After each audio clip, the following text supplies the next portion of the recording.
See, or you've been here before? I've been here before, but more in the passing, just for a day.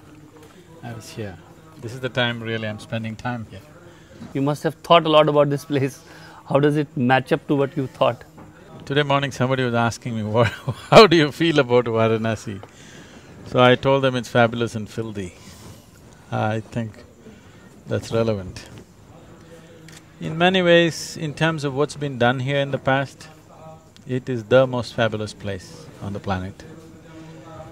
But the way it is here today, definitely it's not the way anybody would desire a great place like this to be. So leaving the filth and the politics and whatever else that's happening around here, because those things can be changed, I think we need to focus on a magnificent amount of work that's been done here in the past. Not just me, I'm sure so many people in the past, many travelers from various parts of the world who have come here, in their own words they have said it. People like Mark Twain, Max Muller, some of the Chinese travelers in the last millennium, they have said things that has not been said about any other place. And in terms of its antiquity, nobody is able to fix a date as to where it is. The Banaras Hindu University has archaeological proof to say it is over 7,000 years. Wow. And over 7,000 could be anything. Yeah. The whole effort is to make the limited human being connect with the unlimited. This is always the fundamental of Eastern life. This is not a culture based on some religious belief. We're always seeing that cosmos is just a larger manifestation of who we are. Otherwise, or another way is, we are just a tiny micro manifestation of the cosmos. But that's what science also says. I mean, you are part of the energy, you are part from the… To some extent, but serious scientists will not accept that. So because of this, the whole effort is to connect. Why should I connect? Well, every human being, wherever he is, whatever he is in his life, he's always trying to be something more than who he is right now. If that something more happens, he wants something more. If you look at it, he's always longing to become limitless. There is no particular boundary which will settle him. It is the boundlessness which will settle him. But isn't it just a thought? Or is it… It is not a thought, it's a longing. Longing generated by a thought? No. Longing is generating thoughts, not the other way around. Yeah, but it's a vicious circle. No. It's a continuum of thoughts. No. And it goes on from like a relay race, we pass it on from one generation to another and you strengthen. Is it a lint of myths? You don't teach anything to the next generation, still they will long for something more. It is just that if you're living in a village, you have one cow, you're thinking of 2 cows.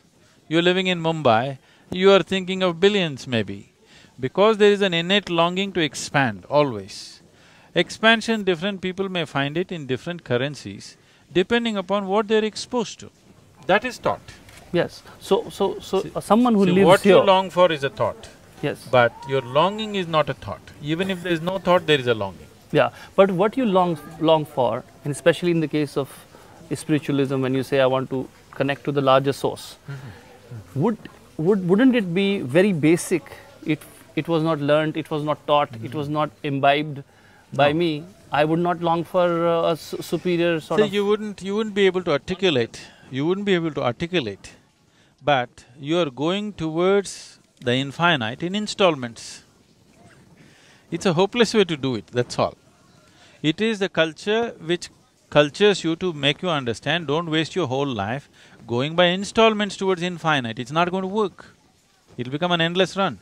If you want to say infinite, you start from 1, 2, 3, 4, you will only become endless counting, you'll not make it. Your longing is fine, but the method that is being employed is hopeless. So, in this culture, from the moment you are born, they said there is no need to go in installments, you seek the ultimate straight away. The only reason why it's not possible is because you're thinking physical.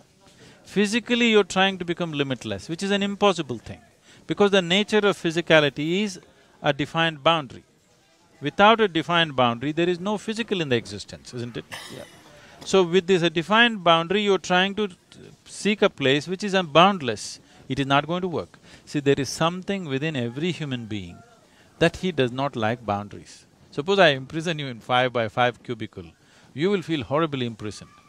If I liberate you tomorrow and release you into a 10x10 cubicle, you'll feel great for a day. But is it so? Because I've seen stories of people who were born inside a cage. And isn't it that if you do not know the other reality at all, then this reality is your reality. And the desire for freeing yourself is not there at all because you do not know the meaning of freedom. So the desire is not If for freeing if I yourself. imprison a child right from the one Yes. day the child is born, and he's suspended reality, he You does want not have a little any. larger cage, Do you think so? definitely, Does a parrot want a larger cage? Yeah. definitely. You do one thing, you put a parrot for 1 year in a small cage, release him into a larger cage, see how happy he will see. He will fly all over the place and he's very happy. Is it my understanding of freedom which makes me feel that he's happy, or is it the parrot which is actually happy? The parrot would be most happy if it can fly free. That is unquestionable. But if the parrot was born inside If the the cage, parrot does not know what it means to fly across in the sky, yeah, then what would happen? it is always looking out of the cage because it wants the cage to expand a little bit. That you cannot deny. You try, experiment and see. Yeah, I completely understand when it's known to you what it is to be free. What you're trying to say is, this longing for freedom or expansion is a conditioned response. Yeah.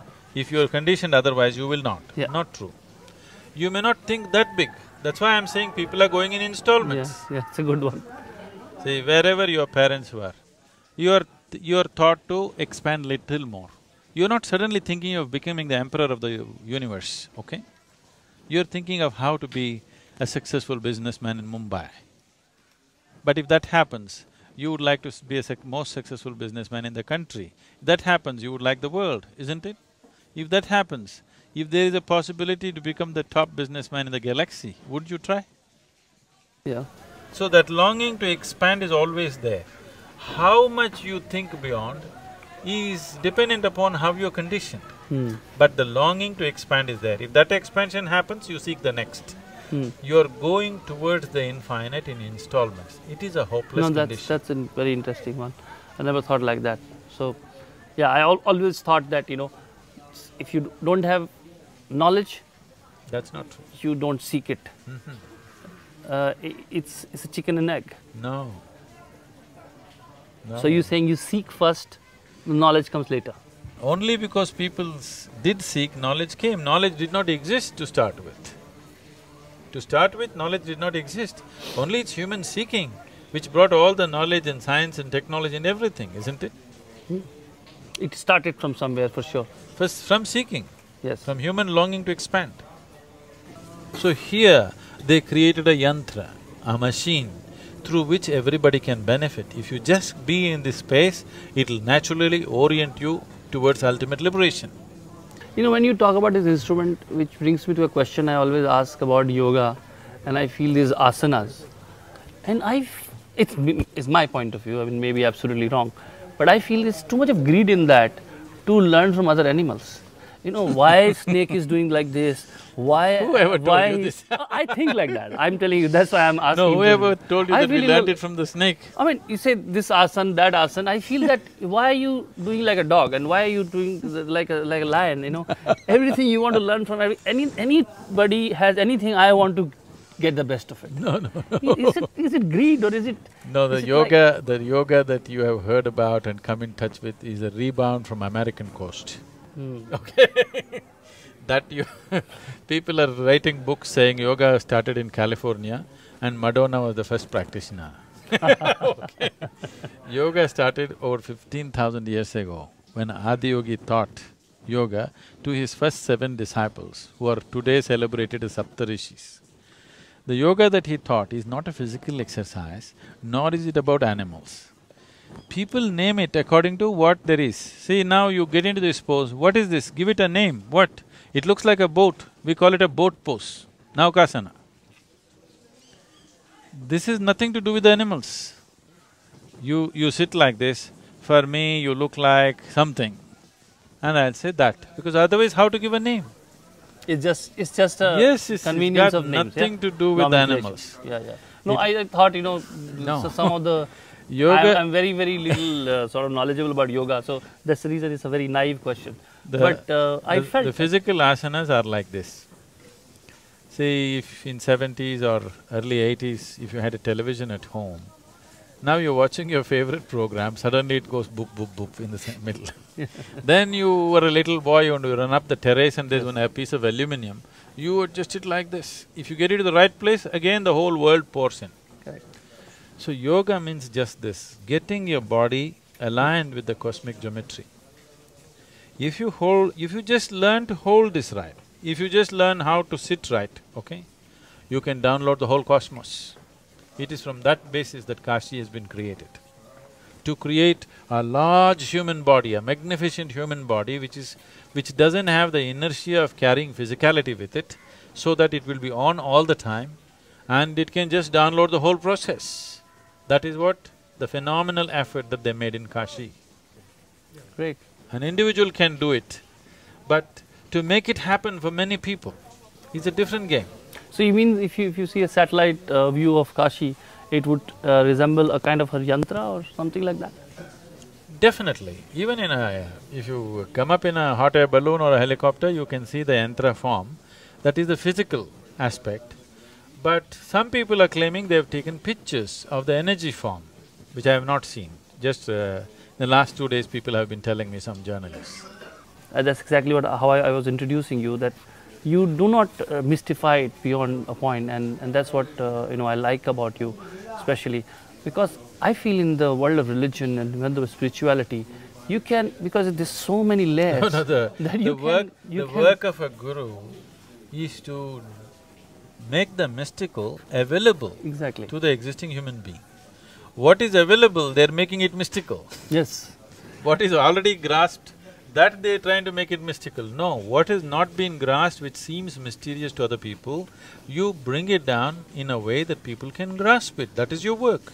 Not to take away what they have, that is political job. But how do you draw a line between, being, where you said scientific, yantra, and being superstitious? Where does one draw a line? See, most of the superstitions that exist in the country today, or a science is being transmitted in a dialectical form. So when few generations dropped the science because of external invasions, disturbances in the society, when they could not transmit the science, only the stories went by. Without the science, when the stories go by, they will get exaggerated to a point of ridiculousness. Simple things. In Karnataka, there is a belief that if you invite a guest to house, you must keep a pounding stick. If you invite somebody for a lunch, you must place a pounding stick. So as soon as the guest comes, they keep a pounding stick, as if they want to beat him. So where does it come from? If you trace and go, particularly if you invite them for a non-vegetarian meal, you must have a pounding stick. It goes back and says, they said, if you invite your guest for a non-vegetarian meal, when there were no dentists and no dental cleaning and all this stuff, non-vegetarian food is something that sticks in people's teeth, so you must always keep a toothpick. There were no ready-made Chinese-made toothpicks, so you had to go to some fresh plant and pluck one this thing. You said always you keep a stick. That stick became bigger and became a pounding